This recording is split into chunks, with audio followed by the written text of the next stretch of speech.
Hola amadas, bienvenidas a la lección 19 del Reino Dividido. Hoy estamos aprendiendo acerca de los capítulos del 1 al 39 del libro de Isaías. Confío en Dios que hayan disfrutado de su tiempo a solas con el Señor en su palabra y con las preguntas, y que tengan una discusión que sea centrada en Cristo Jesús y en Dios y su misericordia. Amadas, este sábado 11 de febrero a las 10 de la mañana tenemos nuestro próximo seminario, Tiempo a Solas con Dios. Esperamos verlas allí, esperamos que nos acompañen en esta oportunidad que nos da BSF de aprender más acerca de cómo tener ese tiempo con el Señor y cómo pasar más tiempo con Él. Así que este sábado 11 de febrero a las 10 de la mañana. Y hoy tenemos el privilegio de escuchar una enseñanza que viene desde la sede de BSF en San Antonio, Texas. Hoy vamos a escuchar a Holly Roberts. Es nuestra directora ejecutiva, la directora ejecutiva de BSF. Y tuve el privilegio de escucharla enseñar esta porción de Isaías cuando fui a Texas para el entrenamiento en el verano. Y es una mujer apasionada por enseñar la palabra de Dios, apasionada por Cristo Jesús, apasionada por el programa escolar que tiene este ministerio de BSF. Y su mayor pasión es que este ministerio, las 4 capas que tiene el estudio de BSF, contribuya a generaciones de hombres, mujeres y niños que escuchan y obedecen la palabra de Dios. Así que vamos a orar antes de que ustedes tengan este gran privilegio de escuchar de Holly. Oremos. Señor, te damos gracias por esta oportunidad que nos das de estudiar tu palabra. Gracias porque tú eres santo, santo, santo, Dios todopoderoso, porque tú eres Dios de infinita misericordia. Señor, grande, majestuoso, excelso y sublime, mi Rey. Gracias porque nos llamas aquí hoy para enseñarnos más acerca de tu corazón que ama incondicionalmente aún a través de la disciplina de tus hijos. Gracias, Señor, por el privilegio de estar aquí con mis hermanas, de escuchar esta enseñanza. Señor, te pedimos que continúes creciéndonos, madurándonos, que permitas que no solo seamos oidores de la palabra, pero también hacedores de tu palabra, Señor. Danos un corazón sediento por ti, un corazón que quiera conocerte más y más cada día. Gracias por tu disciplina y gracias por tu misericordia y tu amor incondicional. Señor, te pedimos que nos des ojos para verte en nuestro diario vivir y oídos para escuchar lo que tú nos estás diciendo a cada uno de nosotros personalmente. Te lo pedimos en el nombre de tu Hijo amado Jesús. Amén y amén. Amadas, disfruten esta tremenda enseñanza de parte de Holly Roberts y nos vemos la próxima semana. Dios les bendice.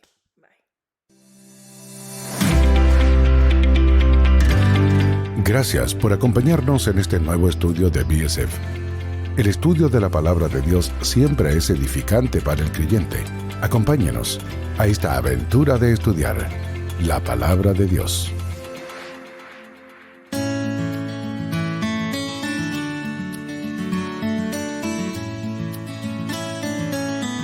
Esta es la lección número 19 de BSF, el pueblo de la promesa, reino dividido. Hoy basándonos en el libro de Isaías, capítulos del 1 al 39.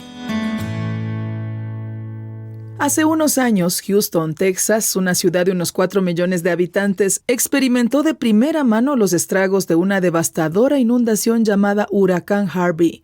Se calcula que el 50% de la población sufrió algún tipo de daño por el agua del huracán y la ciudad ha tardado años en recuperarse. Las casas de la gente, las tiendas donde compramos, los restaurantes, los locales de regalos, las tiendas de comestibles, el juzgado, todo se vio afectado. No importaba quién fuera o dónde viviera, la inundación afectó a todos los que estaban en Houston. Cuando las aguas comenzaron a bajar, la ciudad se puso a trabajar para ayudar a sus vecinos y las historias de todo el suceso son increíbles. La gente pedía barcos y los barcos eran enviados en misiones de rescate. Había gente que fue casa por casa para limpiar los hogares inundados. La ciudad y las iglesias de la comunidad se unieron para ayudarse también mutuamente durante Harvey. Creo que nunca olvidaremos los dolores y los montones de casas de la gente, ahora arruinadas, siendo trasladadas al final del camino de entrada en una carretilla una y otra vez, apiladas en montículos de 6, 7, 8, 9 pies para que los recolectores de basura vinieran a recogerlas. Creo que nunca olvidaré las interminables cantidades de ropa sucia que hicieron los que se inundaron por los que no se inundaron. La gente instaló sus parrillas en el patio de su casa y comenzó a alimentar a los socorristas. Personas de todo el mundo trabajaron para hacer llegar los suministros necesarios a nuestra comunidad. Se instalaron tiendas improvisadas en las que las personas que no se habían inundado donaban ropa, alimentos, artículos de papelería y artículos para bebés a los que sí se habían inundado, para que pudieran de esa manera recibir ayuda gratuita. En medio de la devastación del huracán Harvey, el mundo se unió a Houston. Fue una experiencia dura y emotiva, llena de momentos dulces. Y mirando hacia atrás, es realmente difícil separar lo duro de lo dulce. Ahora bien, esto puede parecer una comparación extraña, pero al leer los capítulos del 1 al 39 de Isaías, veo que los momentos difíciles se entremezclan con grandes promesas y aliento. En medio de las declaraciones de juicio, el santo ofrece cierta esperanza, lo duro entremezclado con lo dulce. Así es como podría describir los capítulos del 1 al 39 de Isaías. Si tuviera que reducirlo a una frase, diría que en medio de las declaraciones de juicio, el santo ofrece cierta esperanza. Y al desglosar este pasaje, vamos a dividirlo en dos. Vamos a ver que el santo ofrece cierta esperanza a Judá y que el santo ofrece cierta esperanza al mundo. Empezaremos con el capítulo 1 hasta el 12 y la esperanza que el santo ofrece a Judá. Quiero que abran sus Biblias en el capítulo 1 de Isaías, porque veremos que lo que estoy diciendo viene directamente de las Escrituras. Ahora, los capítulos del 1 al 5 de Isaías cuentan una historia de un juicio seguro. De hecho, la acusación de Dios a Judá comienza en el capítulo 1, va hasta el capítulo 5, y Dios dice que aunque son su pueblo, han rechazado y se han rebelado contra su Padre. ¿Qué han hecho? Bueno, no se preocupan por la justicia ni por los oprimidos, absuelven al culpable por un soborno y niegan la justicia al inocente. Su tierra está llena de idolatría, hacen alarde de su pecado como Sodoma. En el capítulo 5 se habla de las mujeres que son altivas y coquetas. Están las cosas tan al revés en Judá que llaman al mal bien y al bien mal todo el tiempo, comportándose de esta manera mientras siguen en sus prácticas religiosas, como si seguir un conjunto de reglas los protegería de vivir como hijos del Santo. Y Dios les dice, ya está bien, ni siquiera te molestes, no me traigan sus sacrificios, dejen de rezar, no me interesa. ¿Te imaginas a la gente religiosa pretendiendo ser de una manera frente a Dios y viviendo una vida completamente diferente cuando perciben que están fuera de su presencia? De eso precisamente era culpable la gente de la época de Isaías. Eso también podría ser la culpa de algunas personas en nuestro tiempo, y Dios dice que esto no se mantendrá. Pero incluso en medio de esta frase de decir que esto no se mantendrá, Dios invita al arrepentimiento. Dice en el capítulo 1, ven, aunque tus pecados sean como la grana, pueden quedar blancos como la nieve. Hay una historia de arrepentimiento y restauración incrustada en el juicio. Ahora, los capítulos del 6 al 12 ofrecen cierta esperanza.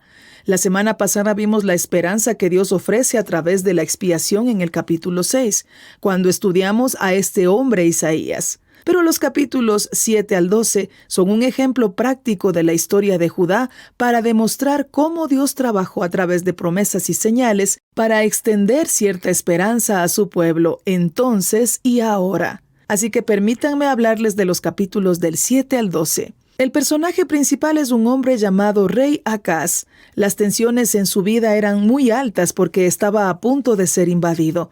Así que Dios envió al profeta Isaías a donde el rey Acaz para decirle: mantén la calma y no tengas miedo. ¿Sabías que esto está en las Escrituras? Estos reyes pueden estar traumando tu ruina, le dice Isaías, pero Dios dice que eso no sucederá. Así que, rey Acaz, mantente firme en tu fe, porque según el capítulo 7, si no te mantienes firme en tu fe, no te mantendrás en pie. Ahora, en otras palabras, Isaías le está diciendo al rey Acaz: escucha, no te sientas tentado a hacer una alianza terrenal. No salgas y trates de conseguir que otras naciones estén de tu lado para apoyarte o para luchar contigo. No trates de resolver esto por tu cuenta. Mantente firme en las promesas de Dios. Y mientras Isaías le habla al rey Acaz, Dios le hace una oferta. Es realmente una oferta increíble en las Escrituras. No ocurre muy a menudo en la palabra de Dios. Pero Dios le dice a través del profeta Isaías: oye, rey Acaz, puedes pedirme una señal para que sepas que me puedes creer. Puedes pedirme una señal. Ahora te das cuenta del carácter de Acaz porque dice piadosamente: no pondré a Dios a prueba pidiéndole una señal. Cuando no puede ver que su incapacidad para obedecer a Dios en realidad está poniendo a prueba la paciencia de Dios. Pero Isaías dice: bueno, no obstante, Dios te va a dar una señal de todos modos. Y en realidad lo que desarrolla en los capítulos del 7 al 12 no es una sola señal, sino que es una serie de señales y promesas hechas en el contexto de una invasión. Pero incluso al escucharlos, reconoces que tienen un gran significado para cierta esperanza futura. Así que empezamos en Isaías capítulo 7, versículo 14, donde tenemos la señal del Hijo. Isaías dice: la Virgen concebirá y dará a luz un hijo y se llamará Emanuel. Y aunque hay dudas sobre lo que esto significaba exactamente en la época de Acaz, sabemos varias cosas sobre esta señal. En primer lugar, Emanuel significa Dios con nosotros. Acaz puede estar tranquilo y no tener miedo porque Dios le va a dar a Acaz una señal a través de un hijo donde Dios dice: prometo estar contigo. Ahora sabemos que esta señal tiene otro cumplimiento. Puede que no entendamos completamente cómo se cumplió esta señal en el tiempo de Isaías y en el tiempo de Acaz, pero en realidad sabemos exactamente cómo se cumplió esta señal más adelante en la historia, porque cuando llegas al libro de Mateo, capítulo 1, en los versículos del 20 al 23, encontramos que esta señal se cumplió en el nacimiento de Jesús. Darás a luz un hijo, le pondrás por nombre Jesús, y él salvará a su pueblo de sus pecados. Se llamará Emanuel, que significa Dios con nosotros. Así que Isaías le da a Acaz esta señal y le aconseja que se mantenga firme en su fe. Pero esta señal también nos recuerda a ti y a mí que debido a quién es Dios en la persona de Jesucristo, nosotros también podemos mantenernos firmes en nuestra fe en las dificultades que enfrentamos hoy. Pero como les dije, hay una serie de señales. Otra de ellas, Isaías dice que él y sus hijos eran señales y símbolos en Israel.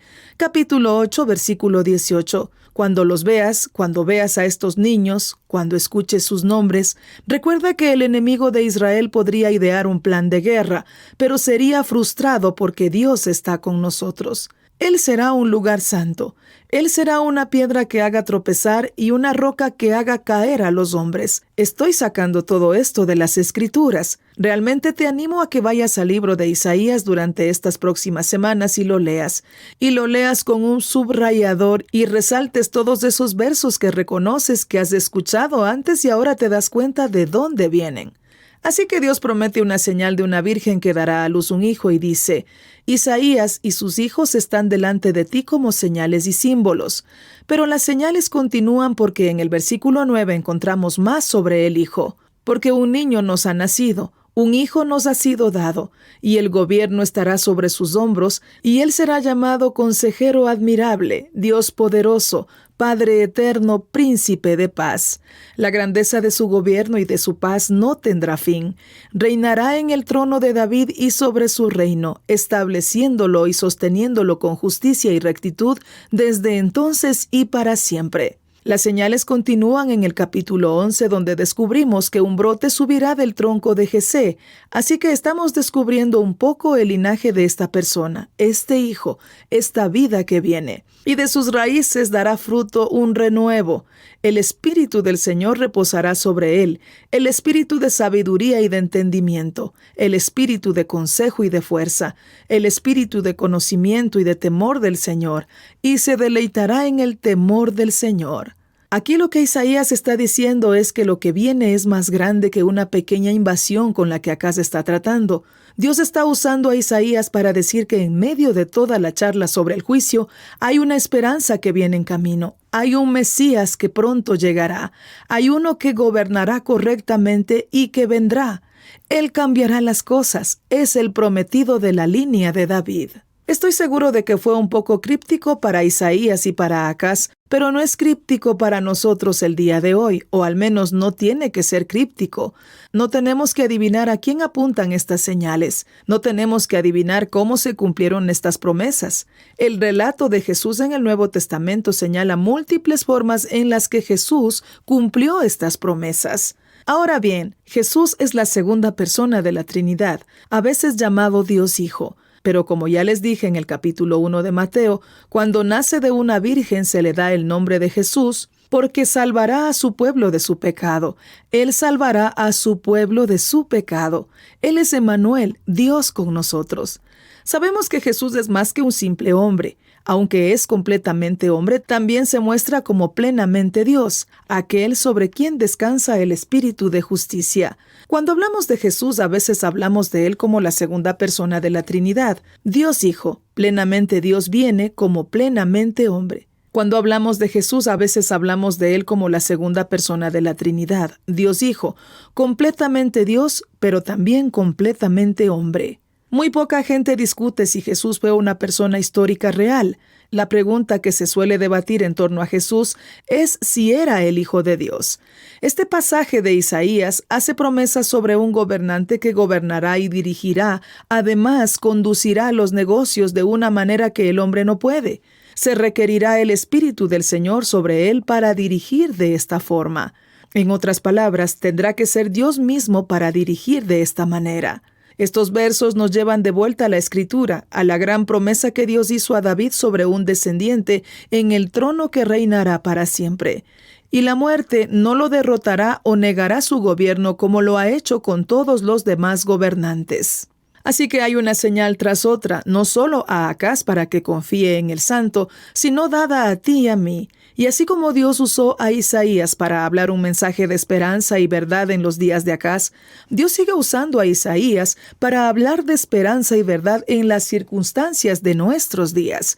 Mira las señales, mira las promesas que he cumplido. Recuerda que mi gobernante gobierna ahora y para siempre. Dios quería que Acaz entendiera, y Dios quiere que tú y yo entendamos que podemos confiar en Él en nuestra situación actual, por lo que ha hecho en el pasado y por lo que está haciendo en el futuro. Es como si Dios dijera, confía en mí ahora. Hay una esperanza cierta. Te he dado muchas señales para que no olvides que puedes confiar en mí. Y estoy trabajando en formas más grandes de lo que podrías imaginar. La lección para ti y para mí en esta primera parte es que el Santo ofrece una esperanza cierta a aquellos que confían en Él. El principio que debemos guardar: el Santo ofrece una esperanza cierta a aquellos que confían en Él. Ahora uso la palabra esperanza allí porque así es como la esperanza está en las Escrituras. Es una certeza, es una expectativa cierta de un resultado. No es un deseo, algo que queremos pero que no sabemos si puede llegar a suceder. La esperanza en las Escrituras es una esperanza cierta. Y me doy cuenta de que es muy fácil para mí decirte que el Santo ofrece una esperanza cierta a los que confían en Él. Es fácil decirlo, así que me parece justo decirte que me encuentro ante una situación actual que me obliga a considerar cuidadosamente los signos.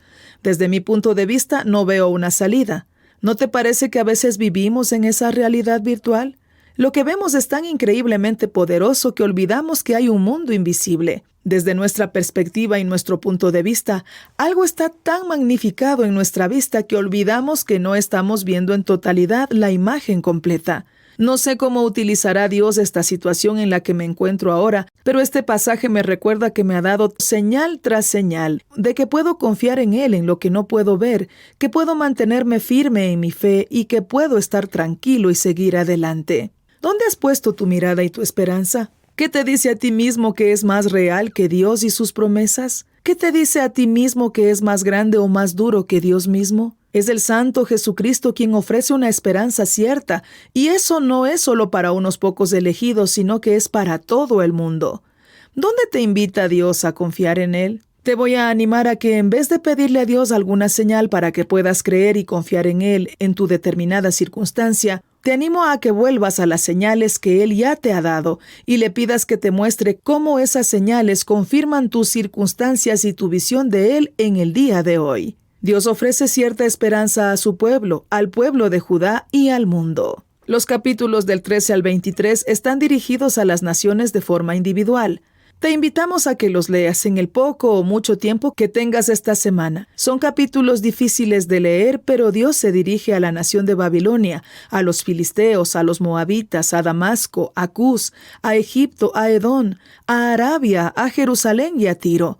Y si tuviera que resumir en un nivel alto lo que podemos aprender de estos capítulos, sería que el Dios de todas las naciones es el juez legítimo de las naciones de forma individual.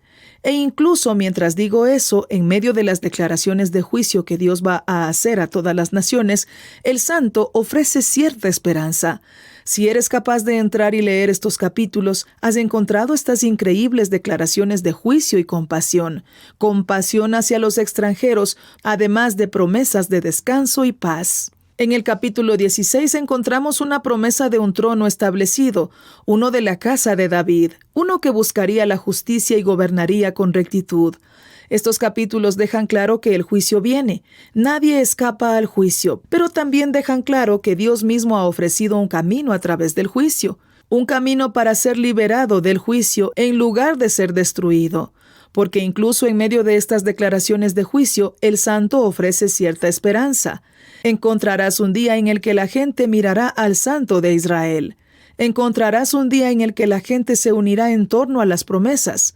Y encontrarás un día en el que las naciones adorarán juntas. Y todo eso se detalla en estos capítulos. Isaías les recuerda a estas naciones que hay un rey justo que viene de la línea de David y que traerá justicia y rectitud. Y mientras los gobernantes terrestres seguirán decepcionando y seguirán siendo juzgados, seguirán siendo malvados e injustos, hay otro gobernante que viene. En otras palabras, la esperanza en torno a las promesas que Dios ofrece no es solo para un grupo de personas, se extiende a todas las naciones. Y tan cierto como es la esperanza, también lo es el juicio. Los capítulos del 24 al 27 se denominan también como el pequeño Apocalipsis. Es otra forma de escribir, otra manera en que Isaías se propone comunicar esta única visión de Dios, el Santo.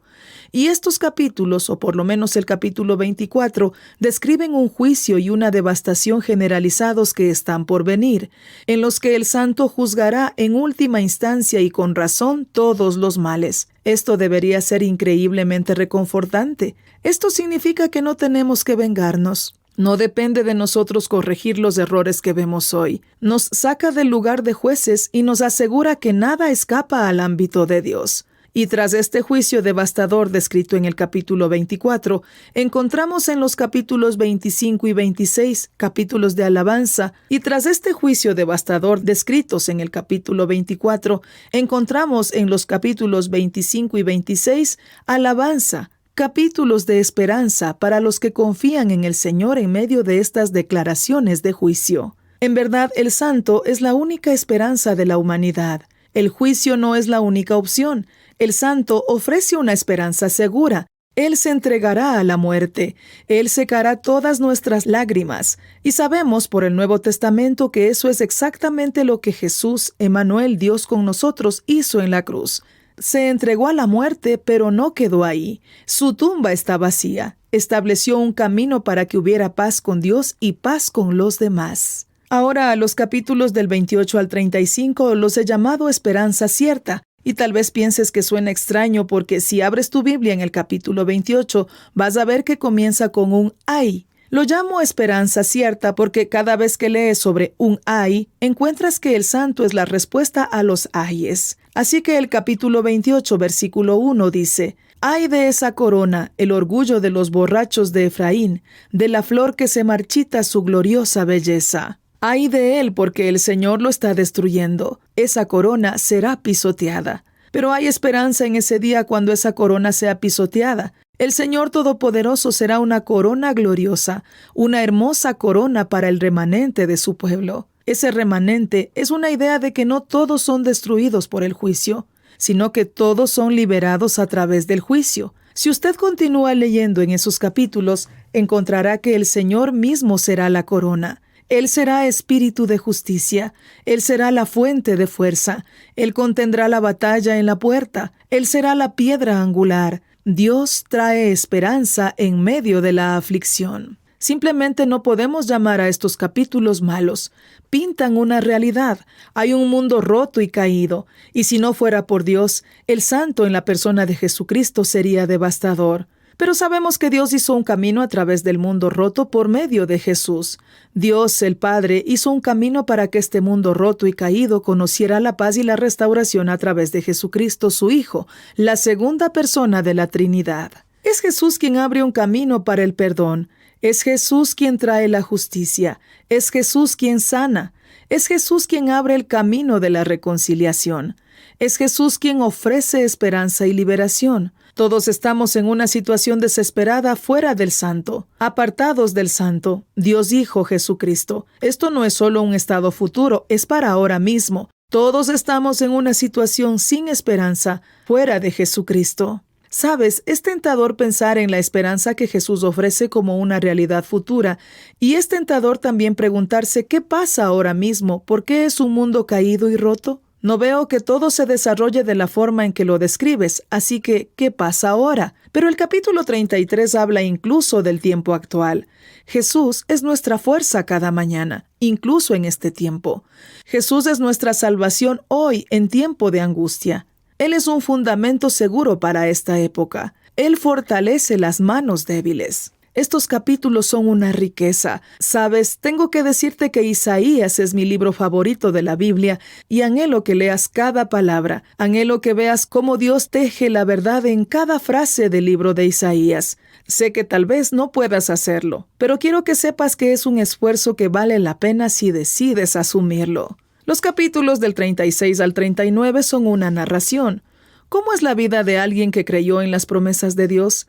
La historia de Ezequías muestra momentos de humildad, dependencia y confianza, pero son momentos imperfectos.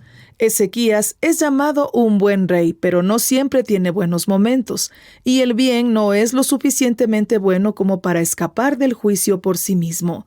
Nadie es lo suficientemente bueno como para escapar del juicio por sí mismo. Esto nos lleva de vuelta a Emmanuel, Dios con nosotros.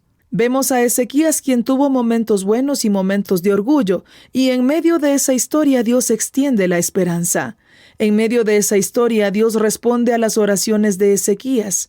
En medio de esa historia Dios muestra su gracia a Ezequías. ¿Qué tan alentador es todo esto? Porque en el mejor de los casos podemos tener algunos momentos decentes. Podemos tener un momento ocasional de humildad, dependencia y confianza, pero son imperfectos. Y si Dios cuenta con nosotros, si contamos con momentos perfectos para estar bien con Dios en medio de una situación desesperada, Dios extiende la esperanza. Dios interviene con la gracia a través de la persona de Jesucristo. Sabes, el hecho de que Dios nos llame desde el pecado es un acto de gracia. Quiero decir que si Él no nos llamara estando en pecado, ¿cómo podríamos saber que estamos en rebelión? ¿Cómo podríamos entender lo que nos espera? ¿Cómo podríamos saber sus expectativas sobre la justicia? Con cada advertencia de nuestro pecado hay una invitación a arrepentirnos y a confiar. Es un recordatorio de que no tenemos que vivir de esa manera. Podemos alejarnos de ese pecado. Sabemos que todo eso es cierto. Sabemos que es cierto que reconocer y denunciar el pecado puede ser un acto de gracia. Por eso evangelizamos, por eso compartimos el Evangelio. Cada advertencia del santo que está descrita a lo largo de este libro de Isaías presenta una oportunidad para abrazar el juicio o la esperanza. He aquí otro principio. Cada advertencia del santo presenta una oportunidad para abrazar el juicio o la esperanza. Nosotros, como personas imperfectas, tenemos la tendencia de confrontar a la gente con su pecado para señalarlo, condenarlo o avergonzar a alguien. Mira lo que has hecho. Cuando Dios confronta a la gente con su pecado, Él está invitando a esas mismas personas a alejarse de Él. Está invitando a la gente a arrepentirse y a confiar en Él. A veces escucho que la gente habla del Dios del Antiguo Testamento como un Dios enojado, y quiero que sepan que el Dios del Antiguo Testamento es compasivo, es bondadoso, es increíblemente paciente. Ese Dios advierte a la gente, le explica lo que va a pasar, invita a las personas de cualquier nación a acudir a Él. Es una caracterización injusta del Antiguo Testamento llamar a Dios un Dios de ira. Incluso hoy, cuando escuchamos esto, cuando te encuentras con la realidad del juicio y la promesa de la esperanza, tú y yo nos convertimos en la historia. Nos convertimos en Acaz y Ezequías. Nosotros también llegamos a un punto de decisión. ¿Confiaremos en las promesas de Dios? ¿Nos dirigiremos al Santo que nos extiende la esperanza y nos apoyaremos en esa esperanza que nos ofrece? ¿O volveremos la cara? ¿Rechazaremos las señales que Dios nos ha dado? Pídele que te ayude a apoyarte en las promesas. Pídele que te ayude a ver lo que no puedes ver por ti mismo, que te dé ojos para ver lo que nunca has visto, oídos para escuchar lo que nunca has escuchado por ti mismo, un corazón para entender lo que nunca has podido comprender. Pide a Dios que te dé esta perspectiva sobre el libro de Isaías, sobre el Antiguo Testamento, sobre la verdad de quién es Él, porque al igual que mi perspectiva cambió cuando viví y experimenté el huracán Harvey, de manera que fue posible separar lo dulce de la devastación, así es como podemos ver este libro de Isaías. Es posible separar el juicio de la esperanza. Isaías habla de un día devastador y al mismo tiempo ofrece una esperanza increíble porque Dios ha hecho un camino para que la gente escape del juicio y esté en una relación correcta con Él. Ese camino es a través de Jesús el Hijo. Y hoy Él te invita a abrazar la esperanza. ¿Lo harás? Qué edificante es estudiar la palabra de Dios. Estamos seguros que usted ha disfrutado de nuestro estudio El Pueblo de la Promesa, Reino Dividido. Gracias por ser parte de este estudio bíblico de BSF. Bendiciones.